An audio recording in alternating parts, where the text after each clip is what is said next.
Hello and congratulations on getting access to this video course that will show you how to use your web hosting panel, in this case the CPanel, which is what the majority of web hosting companies use.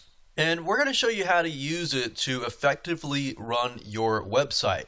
See, what I've seen over the years is a lot of people tend to forget how powerful CPanel really is. And in doing so, they often go about buying fancy scripts that cost a lot of money and don't realize that they can use CPanel for free to do the exact same thing. So what I'm going to do in this video course is to cover several things that are crucial to running your website. So this is video number 1, the introduction to CPanel. So the premise is this: there are so many CPanel videos out there on YouTube that cover basic features of CPanel.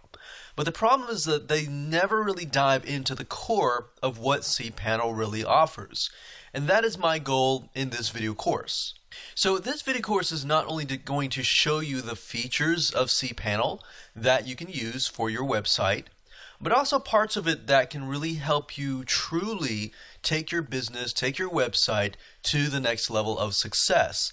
And it's not just about maintaining your website and having email accounts or things like that, but really taking it to the next step. So here's a quick overview of what we're going to talk about in this video course. This is, of course, video number 1. Video number 2 is how to use the video tutorials feature. Now, because we're not really going to cover the basic features and all of that, I want to point you to this place because that way you can always refer back to it if you need to.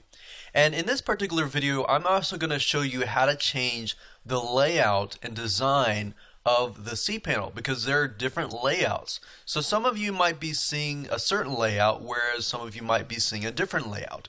And I want you to know that they're all the same. The only difference is usually the icon that is used. So as long as you look at the words are the same. So I want to make sure that I cover that so you don't get lost along the way.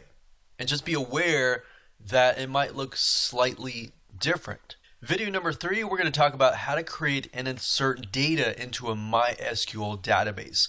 A MySQL database is a standard database that pretty much most all PHP scripts or web scripts use.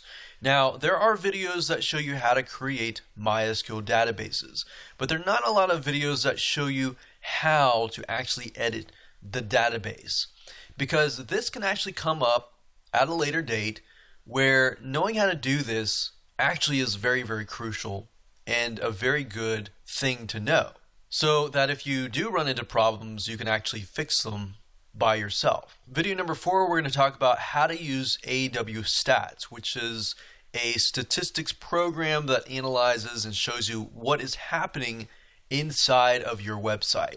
And we'll talk about how to apply it to your business. Video number 5, we're going to talk about what is Softaculous and how to use it. Some of you might see that you have a software program called Fantastico. If you still do, keep in mind that Fantastico has been no longer supported. It has been replaced by a program called Softaculous. And we'll talk more about that and how it helps you and how it benefits you and how it can help you run your business. Video number 6, we'll talk about how to set up an error and redirect page. The reason why you're going to need to have this set up is over time, you're going to set up pages, you're going to set up posts, you're going to delete those posts and pages.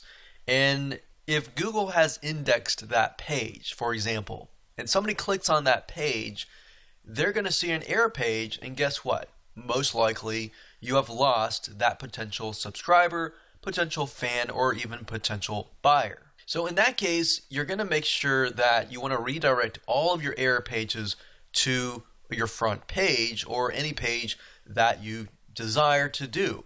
So we'll talk about that in video number 6. Video number 7, we'll talk about how to use File Manager effectively. Believe it or not, you're not going to need to have any fancy FTP programs to upload files like videos, zip files, or any files. So I'm going to show you how to use File Manager so that you can pretty much do everything within CPanel if you understand how to do it right. Then of course, video number 8, we're going to talk about email authentication. This prevents people from abusing your email address, and I'll show you how this works, why you need it, and all of that in that particular video. And of course, last but not least, I'll talk about how to back up and restore your website, which is crucial. There are many different scenarios, many different situations that you need to be aware of to protect yourself. Because guess what? Setting up a website, not having it backed up, not being able to restore it, it's a nightmare.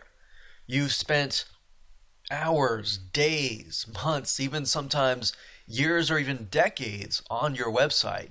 You want to make sure that you have a backup copy to be able to restore it if you need to do so. And there are other cases as well. For example, let's say you are using a web host and the web host goes bankrupt. There are many different situations beyond just the basics. And I want to make sure that I cover that so that you're aware and you protect yourself. So obviously what you need is you're going to need to have CPanel. So that's it. Let's move on to the next video.